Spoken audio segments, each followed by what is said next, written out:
And are you refreshed? Good. Now what? Hello and thank you. Yes? I'm appreciative for being here today. I found your teachings about 3 years ago. I've come to realize that all my life I've been a very powerful creator. But I didn't always know it. And I wasn't always allowed to be. As a gay woman, there were a lot of forces that worked against me. And it was only recently that I realized that I was able to be who I meant to be. It's going to sound like a strong and inaccurate statement, but it is strong but not inaccurate that we're going to make here. And that is that there are no forces that ever work against you. We know what you mean. We know what you mean by a public current or a mass consciousness mindset. But we would like you to all know that under all conditions, nothing works against you, but sometimes your observation of things causes your energy to split, and that's what works against you. It's sometimes a hard distinction to make. So let's say someone mistreats you.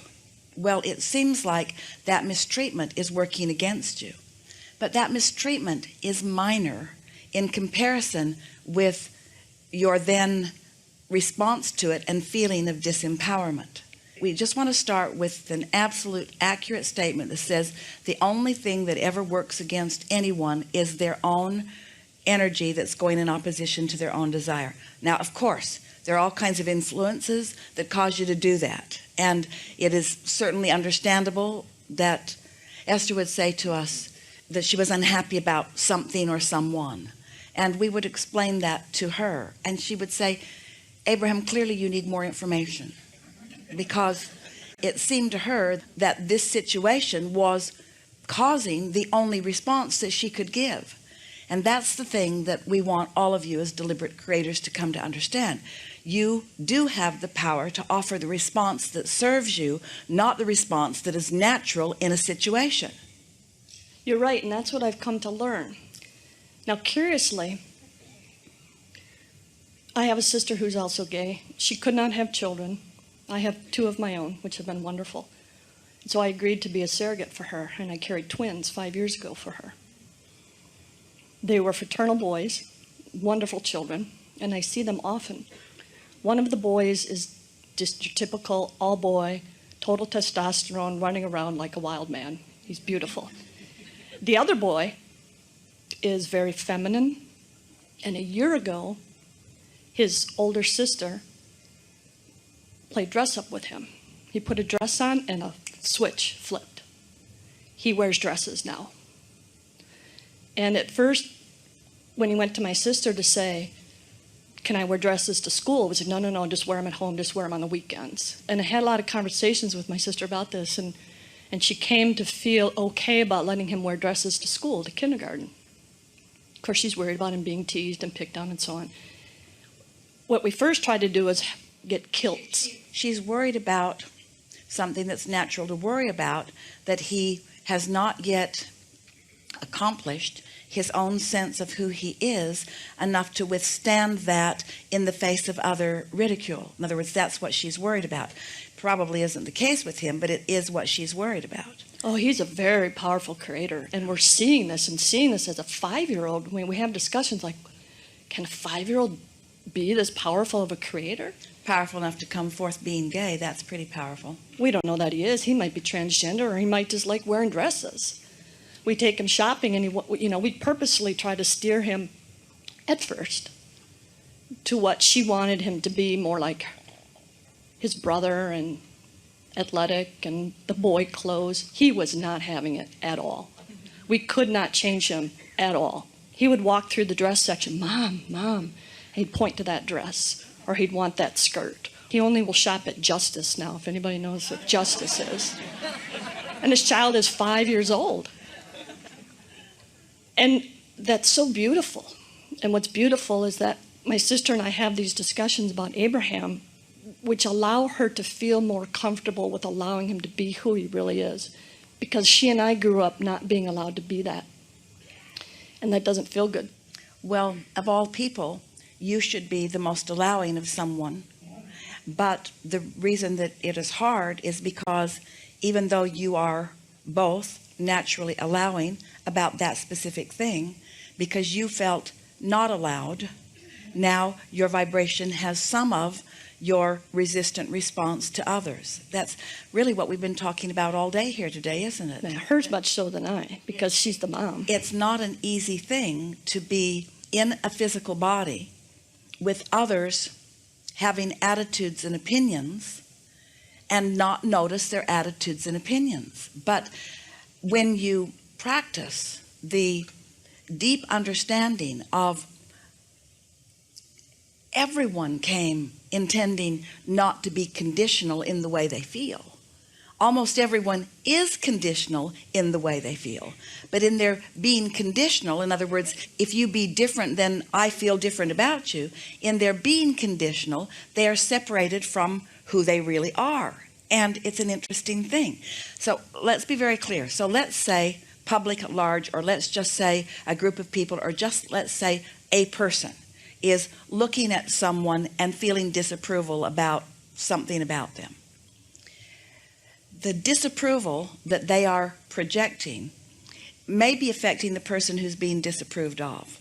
But the thing that we most want to say is that the person who is doing the disapproving is not in vibrational harmony with their inner being, who is not doing the disapproving. And so they are at odds, they are at discord, and we want to say in many of these cases severe discord with who they are. And most bullies are. And how do you explain that to a 5-year-old?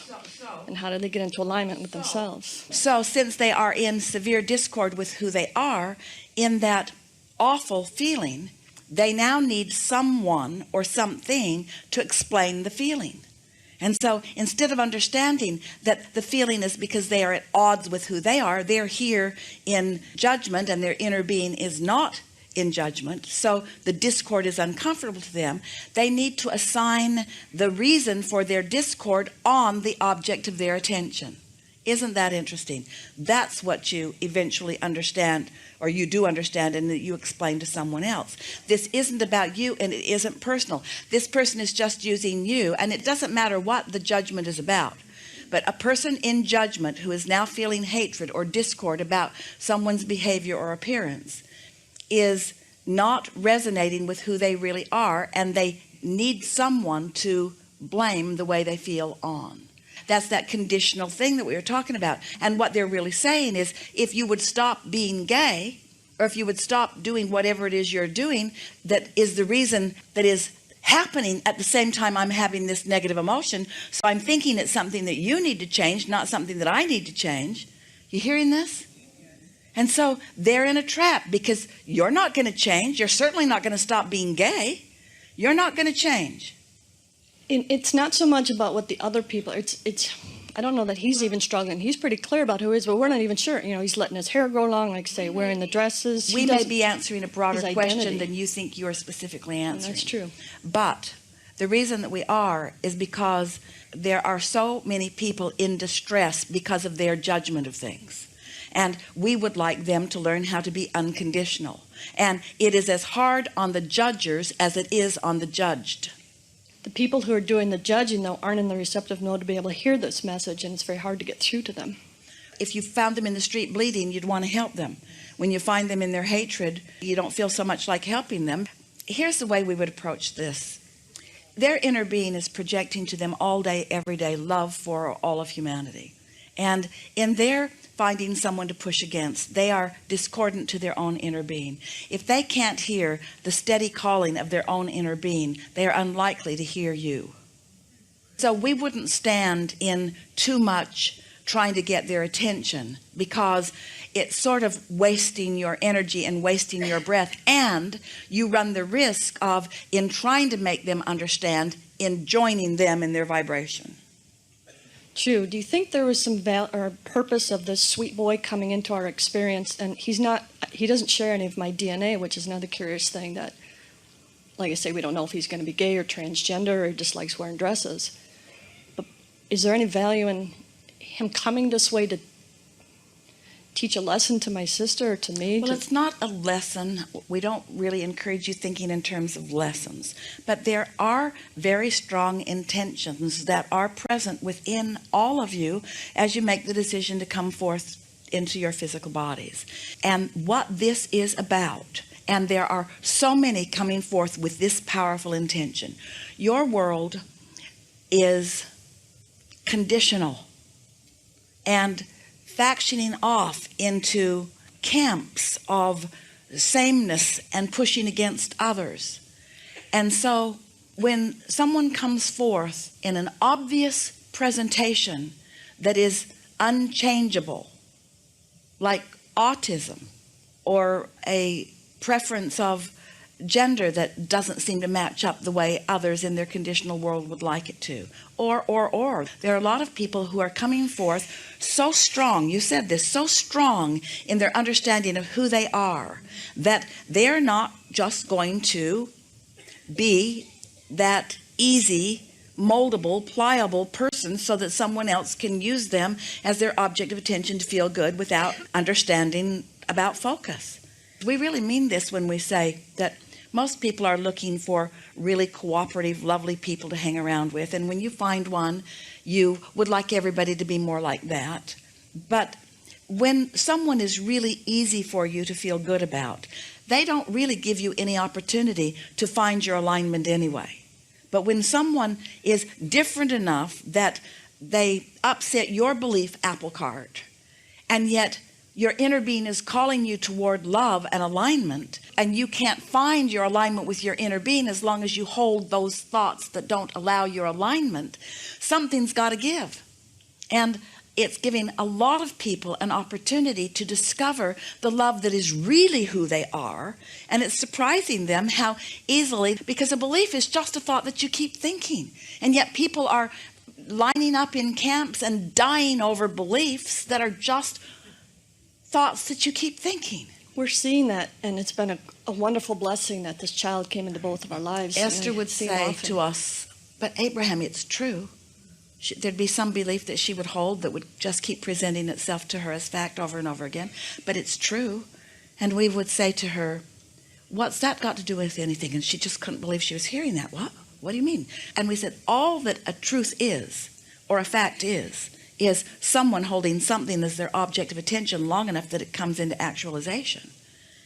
Instead of saying it's true, we would begin saying it's something that I desire, or it feels good when I think about it, because there are a lot of things that are true that you do not want to be part of your experience, and there are a lot of things that you believe are true that you do want to be part of your experience. So the criteria for what we give our attention to wouldn't be whether it's factual or not, because there are lots of facts that you don't want to replicate in your experience. Our criteria would be, how does it feel when I think this thought, or how does it feel when I focus upon it? And that's the reason that many are coming forth, to give many others the opportunity to find this freedom. And this is the only place that freedom can ever be found, because as long as you need one other person to be one bit different in order for you to feel good,